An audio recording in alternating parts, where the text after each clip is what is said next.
ಜೈ ಭೀಮ್.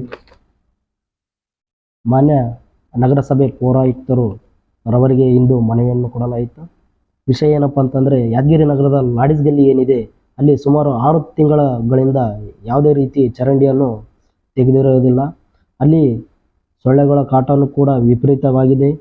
ಏನು ಆಗಿದೆ ಅಂತಂದರೆ, ಅಲ್ಲಿ ಯಾವುದೇ ರೀತಿ ಚರಂಡಿ ತೆಗೆಯದೇ ಎಷ್ಟು ನಮ್ಮ ನಗರಸಭೆ ನಿರ್ಲಕ್ಷ್ಯ ದೂರಿದೆ ಅಂತಂದರೆ, ಅಲ್ಲಿ ಪೂರ ಅದನ್ನ ನೋಡಿದರೆ ಸ್ಮೆಲ್ ಅವು ಪೂರ ಏರಿಯಾನೇ ಸ್ಮೆಲ್. ಅಷ್ಟು ಗಲೀಜಿನಲ್ಲಿ ಸಾರ್ವಜನಿಕರು ಯಾವ ರೀತಿಯಲ್ಲಿ ಜೀವನ ಸಾಗಿಸುತ್ತಿದ್ದಾರೆ ಎಂಬುದೇ ಪ್ರಶ್ನೆಯಾಗಿದೆ.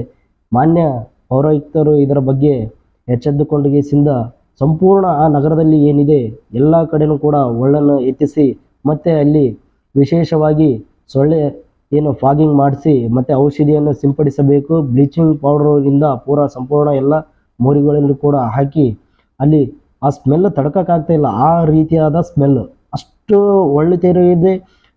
ಎಷ್ಟು ನಿರ್ಲಕ್ಷ್ಯವನ್ನು ತೋರಿದ್ದಾರೆ ಎಂಬುದು ಮೇಲಿನ ನೋಟಿಗೆ ಸುಮ್ಮನೆ ಕಾಣಿಸುತ್ತೆ. ಆ ನಗರಕ್ಕೆ ಆ ನಗರಸಭೆ ಅಧಿಕಾರಿಗಳು ಅಲ್ಲಿಗೆ ಭೇಟಿ ನೀಡಿದರೆ ಸಾಕು ಗೊತ್ತಾಗುತ್ತೆ.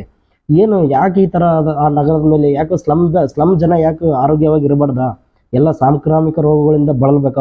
ಅವ್ರನ್ನು ಡೆಂಗು, ಕಾಲರಾ, ಇಂಥ ಚಿಕನ್ ಗುನ್ಯ ಅಂಥ ರೋಗಗಳಿಂದ ಬಳಲ್ಬೇಕಾ? ಯಾಕೆ ಸ್ವಚ್ಛತೆಯನ್ನು ನಮ್ಮ ನಗರಸಭೆ ನೀಡುತ್ತಿಲ್ಲ? ಈಗ ನಗರಸಭೆ ಪೌರಾಯುಕ್ತರು ಸ್ಪಾಟಿಗೆ ಹೋಗಿಸಿಂದ ಅಲ್ಲಿ ಪರಿಶೀಲನೆ ಮಾಡಿ ಅಲ್ಲಿದ್ದ ಒಳ್ಳುಗಳನ್ನು ಎತ್ತಿಸಿ ಫಾಗಿಂಗ್ ಮಾಡದೆ ಬ್ಲೀಚಿಂಗ್ ಹಾಕದೆಗಿನ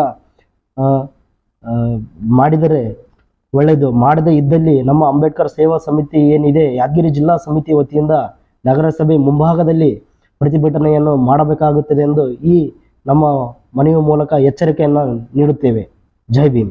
ನಮ್ಮ ಹೆಸರು ರಾಹುಲ್ ಕೊಲ್ಲೂರ್ಕರ್ ಅಂತ ಹೇಳಿಸಿಂದ ಅಂಬೇಡ್ಕರ್ ಸೇವಾ ಸಮಿತಿ ಜಿಲ್ಲಾಧ್ಯಕ್ಷರು, ಯಾದಗಿರಿ.